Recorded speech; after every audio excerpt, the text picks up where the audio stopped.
ذکر نبی دا کر دیا رہنا چنگا لگدا ہے۔ ہم حسان کے غیور مسلمانوں یہ ذکر نبی کا کرتے رہنا بڑا چنگا لگتا ہے۔ آپ نے یہ کہنا ہے کہ چنگا لگتا ہے۔ ذکر نبی دا کر دیا رہنا چنگا لگدا ہے۔ ذکر نبی دا کر دیا رہنا چنگا لگدا ہے۔ ذکر نبی دا کر دیا رہنا چنگا لگدا ہے۔ ایسے بہانے رل مل بینا، ایسے بہانے رل مل بینا چنگا لگدا ہے۔ ذکر نبی دا کر دیا رہنا چنگا۔ تو انو چنگا لگ رہا ہے نا؟ تو انو اگر چنگا لگ رہا ہے تو پھر اس کا مطلب نبی کا ذکر بڑا بلند ہے، بڑا چنگا ہے۔ ایسے بہانے رل مل بینا چنگا، اور مسجد نبوی دے وچ جانا تے نکرے ہو کے بہ جانا۔ مسجد نبوی، جن لوگوں نے حج کیا ہے نا، جنہوں نے مسجد نبوی دیکھی ہے، مسجد نبوی میں جا کر نظر ہی روضہ پاک کی طرف ہوتی ہے۔ مسجد نبوی دے وچ جانا تے نکرے ہو کے بہ جانا، پھر کرنا کیا؟ بس روزے پاک نو تک دیا رہنا چنگا لگدا ہے۔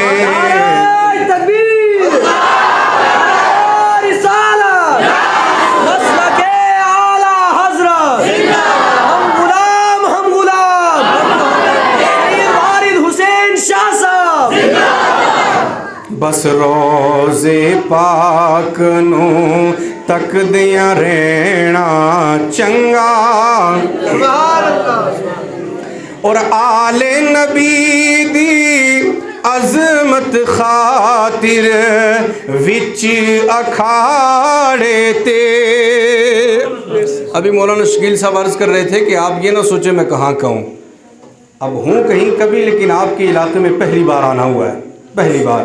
تو مجھے یہ احساس ہونا چاہیے جانے کے بعد بھی یار ہم حسان کے سنی لوگ نبی کی میلاد بڑے اعلیٰ طریقے سے سنا کرتے ہیں۔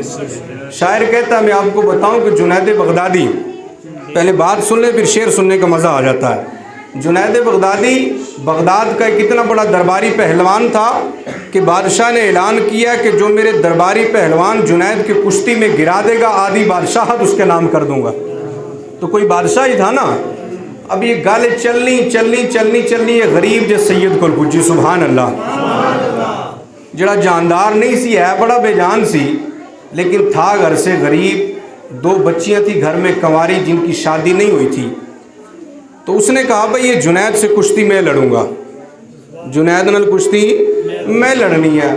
اب جب دربار لگا تو جنید بغدادی جب نکلے تو بغداد کے لوگوں کی آنکھیں یہ دیکھنے کو ترس رہی تھی کہ اتنا بڑا درباری پہلوان، اس نے مقابلے کشتی کرن واسطہ نکلنا کیڑا بندہ ہے۔